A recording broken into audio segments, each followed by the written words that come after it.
सहारा प्रणाम। सहारा समय देख रहे हैं आप, आपके साथ मैं हूं पूजा शर्मा। कोरोना की रफ्तार दिन पर दिन बढ़ती ही जा रही है। कोरोना वायरस ने सभी को भयभीत कर दिया है। लोग अभी भी घरों से बाहर निकलने में डरे हुए सहमे से हैं। जरूरत पड़ने पर ही लोग घरों से बाहर निकल रहे हैं। उधर जान जोखिम में डालकर हमारे डॉक्टर और हेल्थ वर्कर्स कोरोना मरीजों के इलाज में जी जान से जुटे हुए हैं। हालांकि लोगों को उम्मीद भी है कि कभी ना कभी ये अंधेरा छटेगा, क्योंकि कभी तो मिलेगी कोरोना की वैक्सीन। लेकिन अभी तो कोरोना की रफ्तार बेकाबू है, यानी कोरोना से जंग जारी है।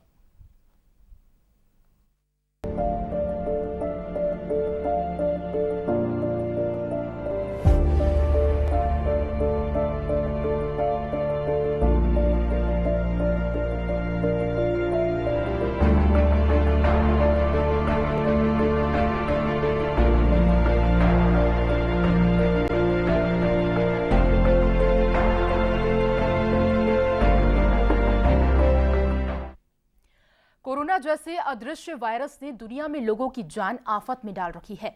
कोरोना किसी को छोड़ने को तैयार नहीं है। कोरोना से भयभीत दुनिया वैक्सीन का इंतजार कर रही है। पूरी दुनिया के वैज्ञानिक इस वक्त कोरोना की वैक्सीन ढूंढ रहे हैं। हालांकि कई देशों ने तो वैक्सीन के करीब होने का दावा भी किया है।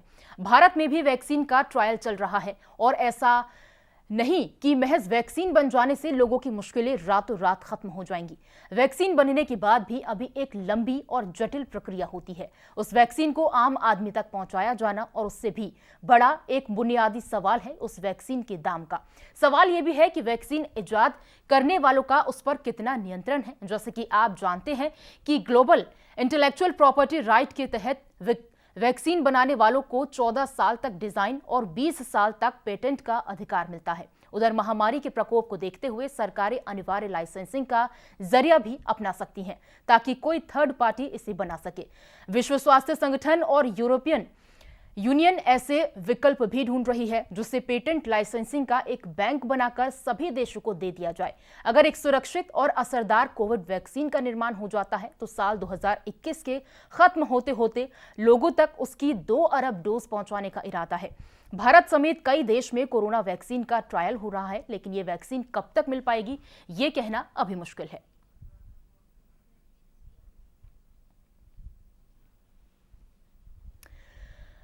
और हमारे साथ आगरा से जुड़ रहे हैं वरिष्ठ चिकित्सक MD gold medalist Madhukar Saraswat, KGMU Lucknow के वरिष्ठ चिकित्सक डॉक्टर वेद प्रकाश, और लखनऊ से ही पूर्व जिला आयुर्वेद अधिकारी डॉक्टर शिव शंकर त्रिपाठी। आप तीनों डॉक्टर्स का बहुत बहुत स्वागत है इस खास पेशकश में। सबसे पहले मधुकर जी के पास में आना चाहती हूं। मधुकर जी, कोरोना के जो आंकड़े हैं वो दिन पर दिन हजारों की संख्या में बढ़ रहे हैं। जो डर है लोगों के अंदर वो भी लगातार बढ़ रहा है। लोग पैनिक हो रहे हैं। कितना ज्यादा इलाज इसका आसान है, आप लोग शेयर कीजिए।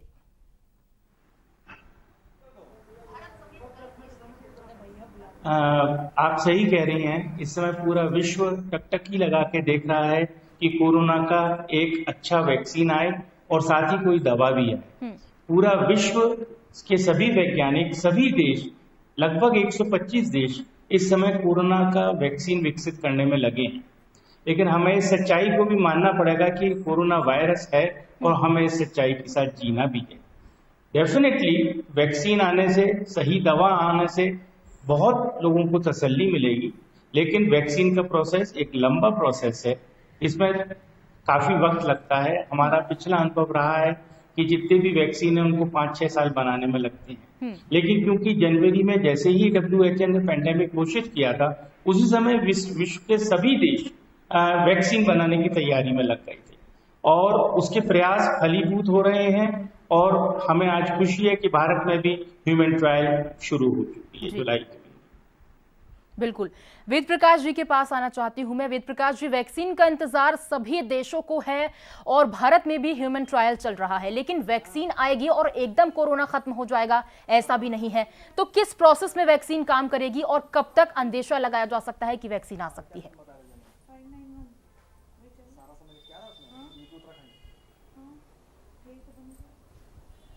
सारा समय बहुत सारे आते हैं। सारा समय उत्तर प्रदेश, उत्तराखंड लिख के आएगा उस पर। यूपी, उत्तराखंड, उत्तराखंड लिख के आएगा। आगे पीछे करो ना। अरे भाई, हालांकि फाइल क्या होता है? नंबर क्या होता है? वेद प्रकाश जी, आप मेरी आवाज सुन पा रहे हैं? 591। तो इन तक आवाज नहीं पहुंच पा रही है। डॉक्टर शिवशंकर जी के पास मैं आना चाहती हूँ। शिवशंकर जी, वैक्सीन का इंतजार सभी देशों को है, भारत में भी वैक्सीन का ट्रायल जारी है, लेकिन वैक्सीन आएगी और कोरोना एकदम खत्म हो जाएगा, ये एक र्यूमर हो जाएगा अगर हम बातचीत करें इस पर। लेकिन वैक्सीन कब तक आ सकती है और किस प्रोसेस में ये काम करेगी?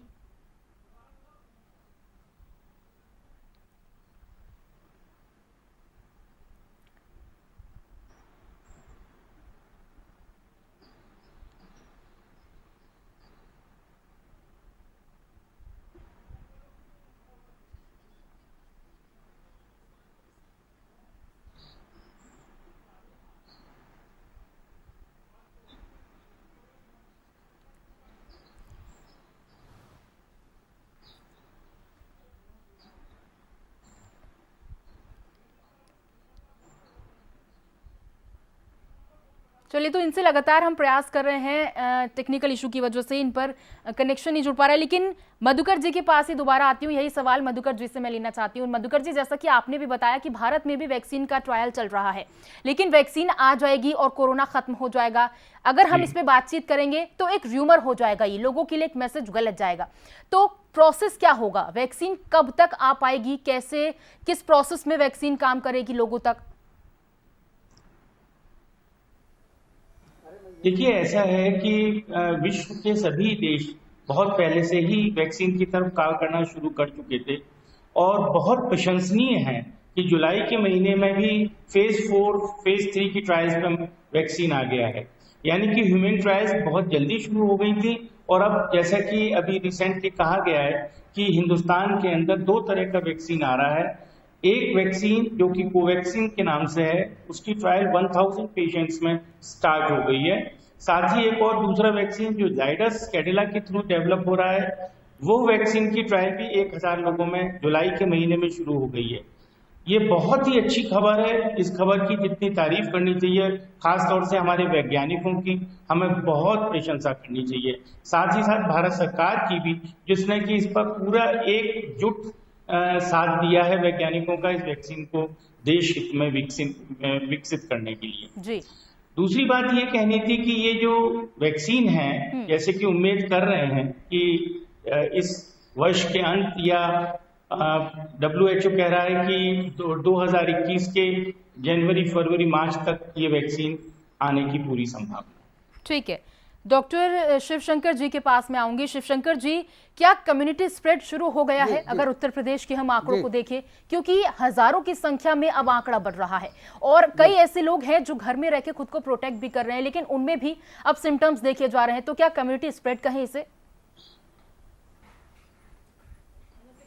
नहीं, कम्युनिटी स्प्रेड तो अभी ऐसी स्थिति नहीं है जी। किंतु बस ये बात ये है कि जो हमें सहूलियत दी जा रही थी कि अनलॉक करके क्या किया गया कि आप अपना काम शुरू करिए, तो हम लोग बिना सावधानी के जब हम करेंगे तो कहीं ना कहीं जो है इन्फेक्टेड लोग हमारे संपर्क में आ रहे हैं। और अभी भी समय है, यदि समय रहते यदि अभी भी चेत जाएं तो निश्चित रूप से अभी भी अब जो उपाय बताए गए हैं, जो हमें आपको काम करते समय जो डिस्टेंस का पालन करना है, आप केवल मास्क नहीं पहन रहे हैं, वही हालत हो रही जैसे हेलमेट लगाने की बात लोगों को कही जाती थी और हेलमेट लोग जो है नहीं लगाते हैं, केवल इसलिए अपने पास रखते हैं कि पुलिस हमको ना पकड़े। उसी तरह मास्क के लिए भी हो रहा है, मास्क लोग जो है केवल लटकाए हुए हैं और उसको लगा नहीं रहे हैं। और मास्क जब तक नहीं लगाएंगे तो भाई कैसे बचाव होगा? और ये अभी देखिए, अभी भी लोगों को मेरा संदेश इसी बात का है कि लोग जो हैं अपने के बचाव के लिए मास्क का पूरी तरह से लगाएं और जितने भी हम लोगों के खान पान के लिए जो हिदायतें दी गई हैं, रोज़ हम लोग बता रहे हैं टीवी के माध्यम से, अखबार के माध्यम से और आपको जो है सोशल मीडिया के माध्यम से आयुष विभाग ने भी बहुत सारी गाइडलाइन दी हैं। हमारे जो मसाले हैं उनको हम प्रयोग करें, खाने की हमारी जो दिनचर्या है, ऋतुचर्या है, इस समय बरसात का सीजन चल रहा है, वैसे ही संक्रमण जो है हर साल जो है हम होते आए हैं इस बरसात के मौसम में। तो बरसात के मौसम में हमें कैसे स्वस्थ रहना है इस बात का भी ध्यान रखना होगा।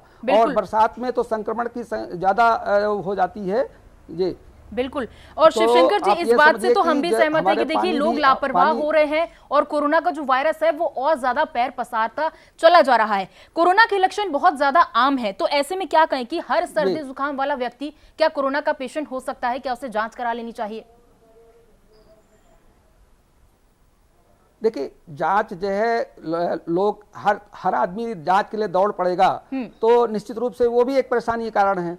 आप यदि एक बहुत मोटा मोटा है कि यदि आपको गुड़ खाने से मीठा नहीं लग रहा है तो सोचिए कि कोरोना की बात आती है। आपको यदि सुगंध नहीं आ रही है, घर में गुलाब का यदि आपके पास फूल है तो फूल सूंघे या कोई सेंट लगा करके देख लीजिए, तो ये सबसे बहुत बड़ा जो है एक सिम्टम है जानने का। और बिना पैसे के इसका वो हो जाएगा। कहीं कोरोना के लिए दूर जाने की बात ही नहीं है। सांस लेने में तकलीफ हो रही है, लेकिन तभी डॉक्टर जांच कराएं। त्रिपाठी, पहले से अभी ही लोग ऐसे भी यदि कई हम पेशेंट कह हैं जिनमें देंगे कि सब सिम्टम्स लोग नहीं जांच पाए गए कराएं, हैं जहां और वो संक्रमित कोविड लोग हैं के उनके पेशेंट हैं। आसपास जो लोग आ रहे हैं को तो भाई अनिवार्य किया ही गया है और करना भी चाहिए कि वो जो है कहीं संक्रमण उनको हुआ तो नहीं है। ठीक है लेकिन जो लोग डॉक्टर घर में त्रिपाठी, सुरक्षित अभी हैं ऐसे और भी कई एहतियात पेशेंट बरत सामने आए हैं जिनमें सिम्टम्स नहीं देखे गए, यानी कि नॉन सिम्टोमेटिक वो पेशेंट है और कोई सिम्टम उनके भीतर नहीं है लेकिन फिर भी कोविड के पेशेंट हैं वो। ऐसी भी सिचुएशन हमने देखी है। लोग हैं उनको निकलना पड़ रहा है तो उनको सावधानी रखने की जरूरत। तो जो संक्रमित लोग जिनके संपर्क में आने की थोड़ा सा भी गुंजाइश हुई है या कहीं से भी जो है उन लोग संक्रमित के संपर्क में आए हैं तो उनकी जांच किया जाना, या ऐसे परिवार में या ऐसी कॉलोनी में या ऐसे अपार्टमेंट में जहां पर ये सब संक्रमित लोग की संख्या है वहां पर जांच कराने की जरूरत है। मैडम जी, यदि हम सबकी जांच कराने की बात करेंगे तो यही एक जैसे बैंक में लोगों की लाइन लग गई बिना डिस्टेंस के, उसी तरह जांच के लिए भी इसी तरह क्यों लग जाएगी बिना डिस्टेंस के। डॉक्टर मधुकर, तो घर में अगर मतलब किसी एक व्यक्ति को कोरोना हो जाता है, वो पॉजिटिव हो जाता है, तो बाकी सदस्य पैनिक हो जाते हैं, डर उनके भीतर हो जाता है, वो लोग कैसे सावधानी बरत सकते हैं?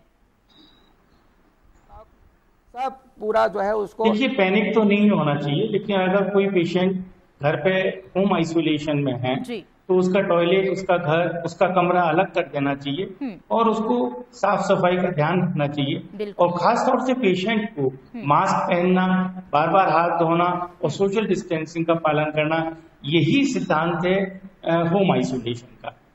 ये अगर पालन करेंगे तो घर वालों को पैनिक नहीं होना है, बल्कि अच्छे ये घर में उसकी ज्यादा अच्छी देखभाल। डॉक्टर मधुकर, मास्क और हैंड सैनिटाइजर से कितनी ज्यादा सुरक्षा हमें मिल पा रही है? जी,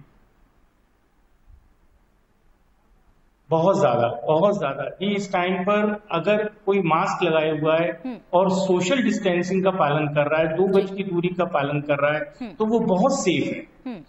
खास तौर से वो किसी वेंटिलेटेड स्पेस में है, क्राउडिंग वाली प्लेस में नहीं है, तो पूर्ण सुरक्षित है अगर उसने मास्क पहना है, सोशल डिस्टेंसिंग का पालन किया है और सैनिटाइजेशन का पूरा ख्याल रखा है। ठीक है, कोरोना से बचाव का सही तरीका हम आपसे जानना चाहते हैं डॉक्टर मधुकर। देखिए जी, कोरोना से बचाव का तरीका बहुत सिंपल है। अब तो लोगों में बहुत समझ पैदा हो चुकी है। बिल्कुल। मास्क पहनना बहुत जरूरी है, सोशल डिस्टेंसिंग, 2 गज की दूरी बहुत जरूरी है, सैनिटाइजेशन, बार बार हाथ धोना, किसी चीज को छूते हैं, बाहर जाते हैं उसके बाद भी सैनिटाइजेशन का पूरा ध्यान रखना है। अगर आप इन 3 चीजों का पालन करते हैं तो कोरोना वायरस है ये आपके पास आएगा ही नहीं। किसी भी व्यक्ति को जो आपके सामने खड़ा है वो भी अगर मास्क पहने और आप भी मास्क पहने, सोशल डिस्टेंसिंग का पालन कर रहे हैं, तो वायरस आपके पास कभी नहीं आएगा। बिल्कुल। डॉक्टर शिवशंकर से पूछना चाहती हूँ, डॉक्टर शिवशंकर, भगवान का रूप देखा जाता है डॉक्टर्स के भीतर और आजकल वो चीजें हम देख भी रहे हैं कि कैसे तमाम डॉक्टर्स। टैबलेट 8 रुपए की है और इस पौधे की कीमत आप समझ रहे हैं, केवल इतना परिश्रम है कि आपको एक बगीचे तक या आसपास, आपको कॉलोनी के आसपास जाना है, हर जगह मिल जाएगा। ये सीजनल पौधा होता है और इसके बाद ये बरसात के बाद खत्म हो जाता है। तो इसलिए आपको अपना लीवर भी दुरुस्त रखना है। लीवर यदि देखिए जो बॉडी में एंटीजन और ये सब बनते हैं वो लीवर ही बनाता है, तो आपको लीवर को स्वस्थ रखना है और कम से कम जो है आप जो है तेली पदार्थ खाने पीने में रखें। साथ ही साथ जो है विश्राम करें, रात्रि में जो है टाइम से सोएं, पूरा जो है अपना वो दें, समय दें जो है सोने का, और जिससे कि आप सुबह ताज़ा रहेंगे। और सुबह व्यायाम और प्राणायाम ये निश्चित रूप से करना है। आप बाहर निकले ना निकलें, घर पे आपको जो है आवश्यक जो है एक्सरसाइज और योग और प्राणायाम का बिल्कुल निश्चित रूप से 30-40 मिनट का समय निकालना है। आप एक्टिव रहेंगे, जब एक्टिव रहेंगे तो आपका पूरा पेट सही रहेगा। और अंग निमांद जो है, देखिए जो हमारी जो अग्नि है, जो हमारा डाइजेशन है, वो सबसे महत्वपूर्ण है। और अग्निमांद जो है, यदि आपकी भूख कम हो रही है, किसी कारण से आप जब भारी भोजन लेते हैं, तेली पदार्थ लेते हैं, तो आपका पाचन बिगड़ता है और वो सब रोगों की जड़ है। आयुर्वेद में मंदाग्नि को सब रोगों की का जो है उसको मूल बताया हुआ है। इसलिए अग्निमांद ना होने पाए, इसलिए आपको कब्ज ना हो, इसलिए रात में त्रिफला चूर्ण या आपको हरड़ का चूर्ण ले रात में गुनगुने पानी से, उसके साथ कभी कभी इसबगोल की भूसी भी ले सकते हैं। और खाने में जो है आपको फाइबर्स डाइट लेनी है, फाइबर्स डाइट, जिसमें कि आपका जो है आपको लौकी है, परवल है, तुरई है, ये सब चीज़ें खाने में लें। और सब्जियों में जो है आपको हमने बताया, और दाल जो है मूंग की और मसूर की दाल लें, कोशिश करें। बिल्कुल, तो ये तमाम चीजें हाँ, यहाँ पर बताई तो गई हैं पूरी तरह डॉक्टर शिवशंकर त्रिपाठी की ओर से। डॉक्टर मधुकर, आपसे जानना चाहती हूँ कि हम सभी लोग डॉक्टर्स के भीतर भगवान को देखते हैं और आजकल देखिए ये स्थिति देखी भी जा रही है। आप सभी के भीतर कैसे आप भगवान के रूप में आ रहे हैं, तमाम पेशेंट्स के साथ कैसा आप एक अच्छा व्यवहार कर रहे हैं, उन्हें ठीक कर रहे हैं। एक बहुत बड़ा हाथ यहाँ पर डॉक्टर्स का हम देख पा रहे हैं, लेकिन डॉक्टर्स को किन किन इक्विपमेंट्स की जरूरत हो रही है, ये हम जानना चाहते हैं। देखिए, डॉक्टर्स को अपना पर्सनल उनकी गाइडलाइंस है, हर डॉक्टर को पता है। सरकार ने उसके लिए बिल्कुल सबको प्रशिक्षित किया है। हर एसोसिएशन जैसे आईएमए है, लोकल एसोसिएशन है, हॉस्पिटल्स हैं, सब में रेगुलर प्रशिक्षण चलता रहता है, वेबिनार्स चलते रहते हैं। हर डॉक्टर प्रशिक्षित है, उसको अच्छे से पता है कि वो अपने को कैसे प्रोटेक्ट करेगा। बाकी जो डॉक्टर्स अगर बहुत पेशेंट के नजदीक जाना है तो अपनी पीपीई किट, फेस शील्ड्स वगैरह लगा के जाते हैं।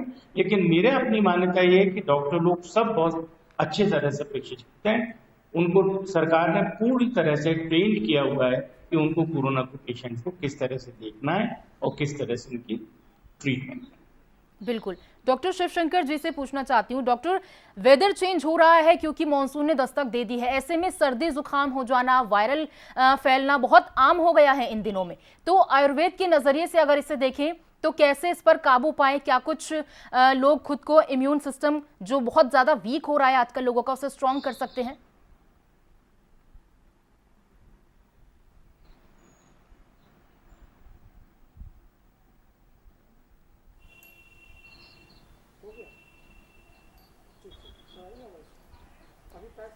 डॉक्टर त्रिपाठी, आप मुझे सुन पा रहे हैं?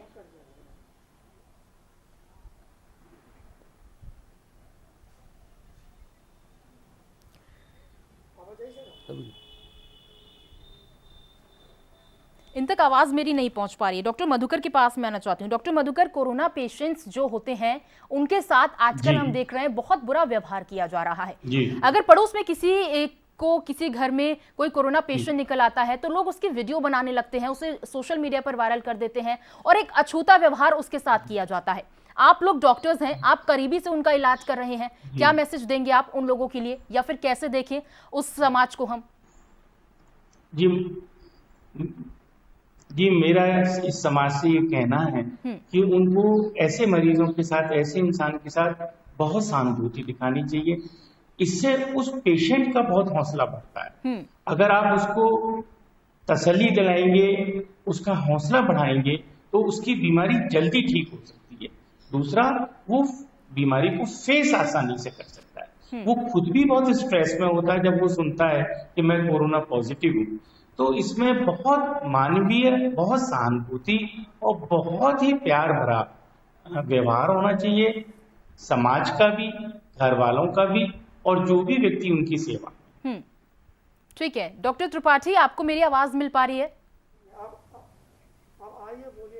हाँ जी, मिल रही है। डॉक्टर त्रिपाठी, आप पूर्व जिला आयुर्वेद अधिकारी रह चुके हैं, तो आयुर्वेद के नजरिए से अगर हम इस बीमारी को देखें तो कैसे खुद को ठीक कर सकते हैं? खुद का अगर इम्यून सिस्टम हमें और ज्यादा स्ट्रॉन्ग करना है तो क्या कुछ ले? क्योंकि देखिए आजकल हर इंसान गर्म पानी पी रहा है, काढ़ा पी रहा है, चाहे वो बाजार का खरीदा हुआ हो, चाहे घर का बनाया हुआ। तो आयुर्वेद के नजरिए से इस बीमारी को हम कैसे ठीक कर सकते हैं? मैडम जो है देखिए, जहाँ तक इम्यूनिटी की बात आ रही है और हर जहाँ चाहे यहाँ हो, देश में हो चाहे विदेश में हो, कहीं पर भी सब जगह इम्यूनिटी ही एक हमारा एक रास्ता है जो हमें इस रोग से बचा सकता है, इस संक्रमण से बचा सकता है। तो इम्यूनिटी को ठीक रखने के लिए देखिए हमारा आहार विहार और कुछ औषधियों के रूप में देखिए हमारे मसाले ही हैं जो हमारे खाने में अपने सम्मिलित करने हैं। हमें कोई नया काम नहीं करना है, हमें थोड़ा सा अपनी दिनचर्या बदलनी है और हमें सुबह काढ़ा पीना है। और जो है दूध आप ऐसे भी पीते थे, आप हल्दी मिला के दूध लीजिए। हाँ। आप जो है खाने में लहसुन लेते थे एक स्वाद के लिए, अब आप लहसुन 2-3 जवा जो है खाने के बाद वैसे लीजिए। जैसे कुछ लोगों को लहसुन जो है कच्चा लहसुन खाने में दिक्कत होती है, तो लहसुन को छिलके सहित भून ले, छिलके सहित यदि भून लेते हैं तो उसकी जो है दुर्गंध निकल जाती है और उसको उसका छिलका उतार करके 2 से 3 जवे आप रोज जो है खाने के साथ ले, खाने के बाद तो निश्चित रूप से आपके जितने भी मतलब जो है बैक्टीरिया है, वायरस है, उनसे आपका बचाव होगा। देखिए हमारा एक जो है कोरोना ही वायरस नहीं है, हमें सब वायरस से बचाना है अपने को, शरीर को। और दूसरी बात ये कि आयुर्वेद जो है बिल्कुल सक्षम है, औषधियाँ हमारी कारगर हैं, बशर्ते हम पीछे वहीं हो पा रहे हैं कि हमारी इन औषधियों का ट्रायल यदि पहले हुआ होता तो आज हम पहले दिन से ही इस बात का दावा कर सकते थे कि आयुर्वेद चिकित्सा पहले दिन से ही शुरू कर दी जाए। लेकिन चूंकि हम लोग की औषधियों का ट्रायल बहुत देर में शुरू हुआ है, औषधियाँ जब तक आ रही हैं या वैक्सीन जब तक नहीं आ रही है तब तक हमारी औषधियाँ ना कह करके उनको उपाय जो है बचने के उपाय के रूप में उन औषधियों का हम सेवन करें तो हम बचाव के रूप में भी जो है हो सकता है। और वही आगे हमारे ट्रीटमेंट का जो है जिस व्यक्ति ने आयुर्वेद की औषधियाँ ली हैं, जैसे आपकी सोंठ, काली मिर्च, पीपल, तुलसी और इस तरह के काढ़े बना करके पिया है, हल्दी लिया है, उसने लहसुन लिया है और जो है ये कहना चाहिए कि गिलोय लिया है, तो निश्चित, और अश्वगंधा है आपका, ये सब औषधियाँ, मुलेठी है और पिपली है, इन चीज़ों का यदि हम सेवन विधिवत रूप से एक आयुर्वेद चिकित्सक के देखरेख में लेते हैं तो निश्चित रूप से हमारी इम्यूनिटी बहुत अच्छी स्ट्रांग होगी। और एक सबसे बड़ा बात है कि जो है हमारे ये लंग्स को प्रभावित करता है ये वायरस, तो लंग्स के ताकत के लिए हमको च्यवनप्राश का भी सेवन करना चाहिए। जिन लोगों को डायबिटीज़ है उनको जो है बिना चीनी का भी जो है बिना मीठा भी च्यवनप्राश बाजार में उपलब्ध है, उसका सेवन कर सकते हैं। साथ ही साथ जो है आप ऐसे मरीज जो कि जिनको श्वास काश या जीर्ण अवस्था में जिनका लंग्स की डिजीज है, COPD जिसे कहते हैं अंग्रेजी में, और वो उनको क्रॉनिक ऑब्स्ट्रक्टिव लंग डिजीज को, ऐसे केसेस को भाप लेना बहुत जरूरी है। ठीक है डॉक्टर त्रिपाठी, जो ऑलरेडी अस्थमा के पेशेंट्स हैं या जिन्हें एलर्जी की थोड़ी सी दिक्कत हो जाती है धूल से या खाना बनाते समय, तो ऐसे पेशेंट्स को क्या करना चाहिए? क्योंकि इन्हें कोरोना के लक्षण आना कह सकते हैं कि बहुत जल्दबाजी हो जाती है जब ये तमाम पेशेंट जो होते हैं परेशान हो जाते हैं। आप तक मेरी आवाज मिल पा रही है डॉक्टर त्रिपाठी?